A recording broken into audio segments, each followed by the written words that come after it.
This energetic advice appeared to the weakness of the others no better than revolutionary boasting. Cambyses read a letter from the emperor, but of old date, which contained the order never to expose the empress and her son to the risk of falling into the hands of the enemy. This put an end to all debate, and a resolution was taken to send the court to Blois with the members of government. Among the considerations that determined the council not to follow the advice of keeping the empress in Paris, one of the most important, and which had a great influence over the deliberations, was the fate of the emperor. In fact, what would become of him if allies had acknowledged the king of Rome in the regency? Paris would have shut its gates upon him. The people, reduced to the utmost extremity, would have submitted to the new government. The army would undoubtedly have recoiled at the idea of a civil war, or the enemy would quietly have destroyed it. Besides, could the empress sign the destruction of her husband? For it was not possible to keep him at liberty near France, and his situation would have become so very peculiar that there would perhaps not have been one corner in all Europe where the conqueror of the world could have rested his head in peace, whilst his wife and his best friends would have been forced, for the interests of their country, to wish for his everlasting proscription. When the empress was leaving Paris with all the ministers, the two corps of Marshals Marmont and Mortier hastily retreated to the heights around the capital, pursued by the Russians and the Prussians, who had at last resolved by the pressing solicitation of Monsieur de Talleyrand to advance and make themselves masters of the city.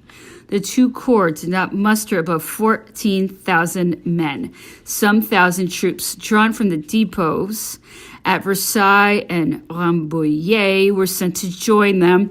The brave young men of the Polytechnical Institution flew to their aid on the hills of Chaumont, and a few battalions of National Guards went also out of the barriers. All these troops fought bravely, but the forces of the enemy, augmenting from hour to hour, were by no means in proportion with those of the besieged.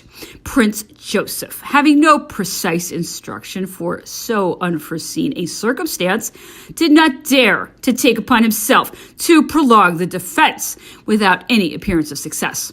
The people, and especially the inhabitants of the suburbs, would not have refused to fight. Some already prepared to unpave the streets, to raise battlements on the houses that were nearest to the barriers, and to take all the possible precaution against the cavalry, and to fire in case the enemy were to carry things to such an extremity. The people, as I have said, were well disposed, but towards the evening of the 29th of March, there were no public authorities in the city but Marshal Moncey, commander of the National Guards, the two prefects of the department, and the police. In leaving Paris, the ministers had enjoined them to do all in their power to preserve the peace and provide for the subsistence of the inhabitants. 5 days had elapsed since any certain news had arrived from the emperor, and all means of communication were intercepted. In vain, I sent off intrepid couriers, and during the last 2 days, several fleet and clever messengers. They were bearers of letters written in cipher, wherein I begged the emperor to return at any price. I told him that the police was no longer strong enough to repress the royalists, that his presence alone could put a stop to the evil, and that he was lost beyond resource if the enemy got possession of the capital. It is unfortunately true that the agents of government, attached for a long time to a system of absolute authority, and accustomed never to take the smallest responsibility upon themselves, trembled at the idea of adopting any measure without the special order of the emperor. Some because he was master of all, others because the passing events appeared above all human power. Prince Joseph was the first who yielded to the general dejection. After casting a look of dismay on the plain of Saint-Denis, covered with foreign soldiers and smoking villages, he fled to Blois, authorizing the two marshals to sign a capitulation that might save the capital. Officers set on parley by Prince Schwarzenberg came to the Duc de Ragusa and declared that if the gates of Paris were not opened to them before night, the next day it would be too late, and that the capital would be delivered over to all the rigor of military execution. The Duke had no news from the Emperor, and although he was given to understand that, notwithstanding the threats of the enemy, there could be no danger in waiting till the next day, that it was possible Napoleon might arrive in the night, that Alexander would certainly not rush madly with his army in the midst of so populous a capital, the inhabitants of which were highly incensed. Yet, Marmont, confused and not wishing perhaps to leave to another the honor of saving Paris, resolved to sign the capitulation without having received any direct order to that effect from his general and sovereign. I went to his house on the evening of the 30th of March. He was still at table, and next to him sat Count Orloff and several other Russian officers. He came to meet me, led me to a private room, and there did his best to prove that he could not have acted otherwise than he had done, that with less than 28,000 men, any farther defense would be useless, and it would be just the spilling of blood. That I acknowledged, but could he not wait until the next day to sign? 12 hours' delay might be of an immense benefit to the Emperor. I could not suppose it possible that he should not be met by at least one of the great numbers of couriers I had dispatched. I was convinced that his presence would reestablish affairs. The Marshal was inflexible. He was far too engaged to be able to draw back. The chief heights around the capital were already occupied by the enemy. Our situation was terrible, it is true, but the presence of the Emperor was alone worth an army. The people, already well disposed and full of ardor at the sight of their sovereign, would have done wonders. I had received no orders to go to Blois. I therefore thought I would set off with the Duc de Ragusa, who had acquainted me with his plan of going to Fontainebleau. I left him with an intention of coming back when, on going out of the apartment, I met Prince Talleyrand and his emissary, Bourrienne, who were slipping up to the second floor. The sight of them was enough for me. These two men, who were in open treason, had undoubtedly come to involve the Marshal in their toils. Monsieur Pasquier had accompanied me in a carriage. I communicated my suspicions to him. "What shall I say to you?" he answered.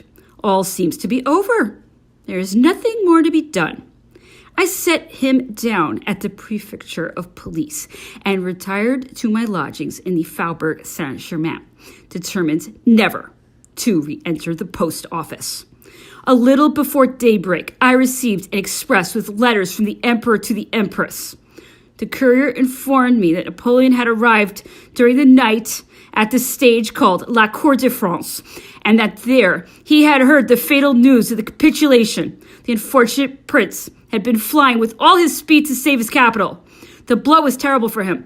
He sat down on a parapet of the fountains of Juvisy and remained above a quarter of an hour with his head resting on his two hands, lost in the most painful reflections, after which he set off again for Fontainebleau. The following day, I returned to Monsieur Pasquier's. He had just come back from the camp, whither he had been summoned by the Emperor of Russia. "You took your resolution last night," he said to me. "I adopted mine this morning. I have received an order to continue my functions. Napoleon's reign is over, and I have written to Fontainebleau to acquaint them that they must no longer reckon upon me. My family has always been attached to the House of Bourbon. I have served the Emperor faithfully. I have taken no share in the events which have cast him from the throne, and I returned to the ancient dynasty." "I do not pretend to discuss your motives," was my reply. "But for me, I owe everything to the Emperor. I shall not go near his successor. My public career is at an end, and I return to my obscurity. I have only one favor to claim of you. Protect me in that retreat where I intend to go and live with my family, and let not malevolence disturb the peace I wish to enjoy." With these words we separated. I was already convinced that, with the men Louis XVIII was obliged to make use of. His difficulties would multiply at every step, and without foreseeing as yet the events that broke out 11 months later, I was glad to remain a stranger to duties for which I felt so strong an aversion that neither the sanctity of an oath nor the most rigid integrity could have bound me to them on the 20th of March following without the greatest struggle and grief on my part. The Emperor Alexander entered the city at the head of several beautiful divisions of infantry appointed as if for a parade. He was preceded by a numerous and brilliant staff. As the procession advanced along the boulevards, it was soon augmented by numbers of Frenchmen whom our armies had never seen in their ranks.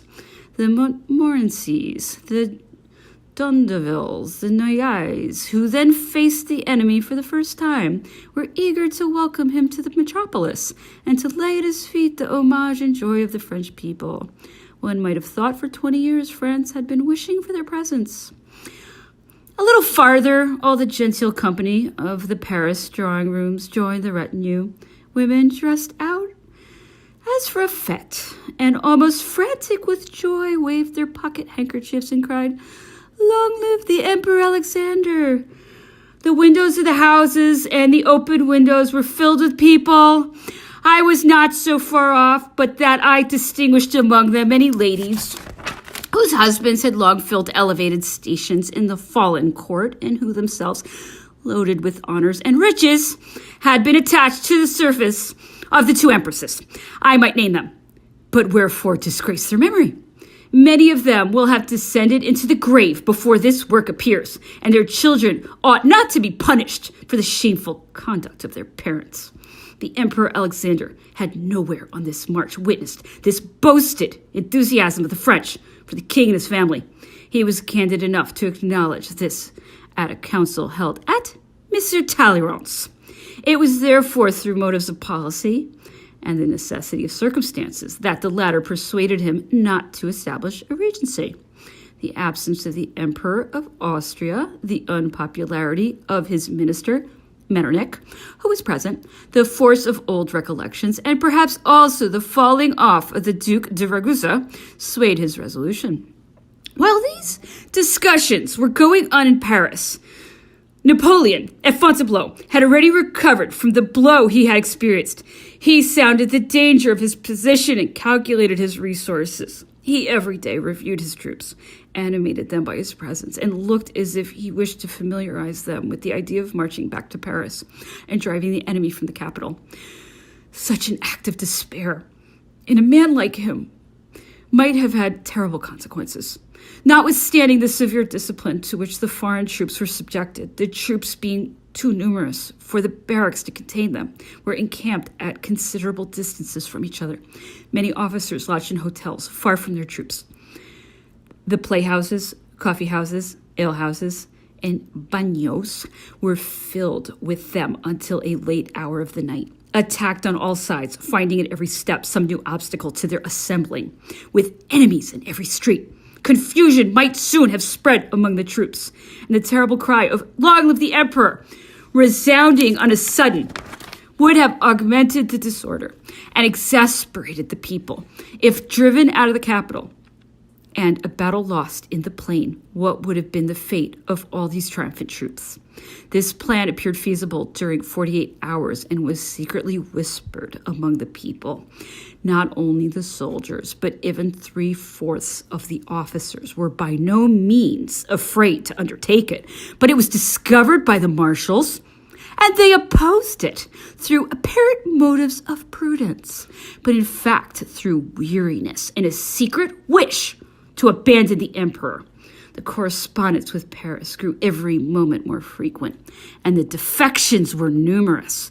Military commanders were all rich. Their families were in the enemy's power.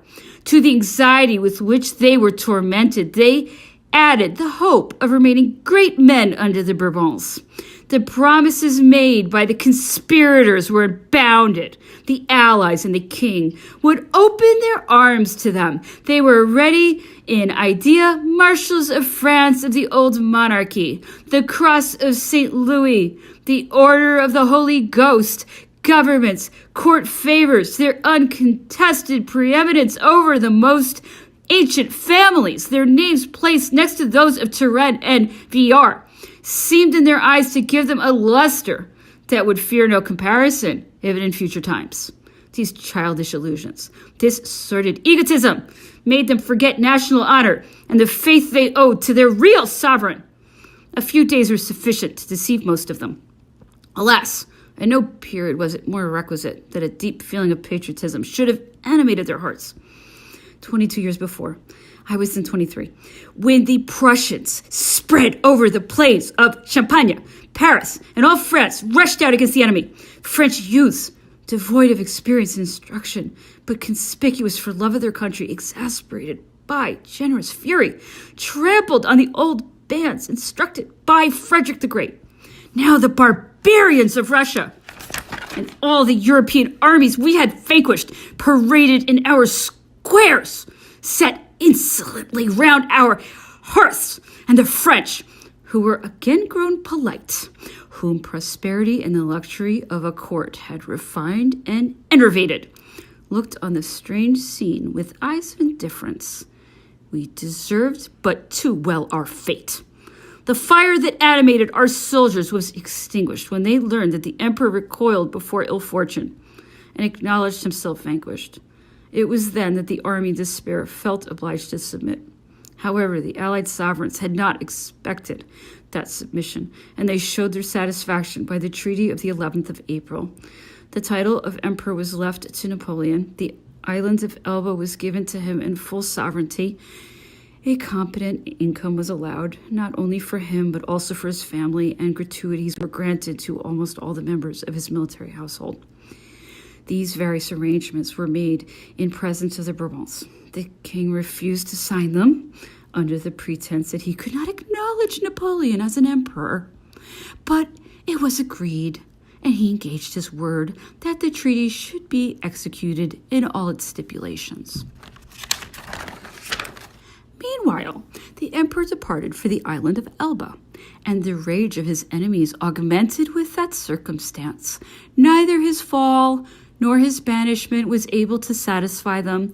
They sought his death alone, and war having spared him, they resolved to get rid of him by assassination. This was the last homage paid to the genius of the emperor. A sort of superstitious awe had seized the minds of all those who had contributed to his overthrow. As long as that man lives, they said at the Tuileries, there will be no repose, no security for France. Maubroya's perverseness and desperate character give a great deal of probability to all he has said of the proposals made to him by Monsieur de Talleyrand. But that was not the only attempt made against him before his return from the island of Elba. He was nearly poisoned at Fontainebleau. Generals Drouet and Bertrand will undoubtedly publish one day what the latter told me of the horrible scenes that took place during the emperor's journey through the south of France, and all the efforts made by murderers sent to the island of Elba by the governor of Corsica, Monsieur Brulart. King Louis XVIII made his solemn entrance into Paris on the 3rd of May. The wealthy portion of the population now took upon them to show the enthusiasm which the mob is accustomed to lavish on the man who dazzled their inconstant and unreflecting imaginations. The sun shone with all the brightness of spring and added to the magnificence of the novel scene. Gendarmes opened the procession. Then came a great number of officers on horseback. Some who the day before had been our foes on the field of battle came to solicit a share of the royal largesse. Others, old servants of the monarchy, had long held out their hands for imperial favors. By a singular distinction or a cruel mockery, 2 companies of the imperial guards preceded the golden troop. The aspect of those old warriors, covered with scars, their eyes fixed on the ground, their countenances dejected, the rage of their hearts depicted on their sunburned faces, inspired compassion. At last, the king appeared in an open caleche, accompanied by the Duchesse d'Angoulême and the 2 princes of the House of Condé. The enormous bulk of the monarch, his harsh look and severe features disconcerted the enthusiasm of those who had a close view of him. And after the space of a few hours, there remained nothing, even in the mass of the population, but cold indifference for the fortunate brother of Louis XVI.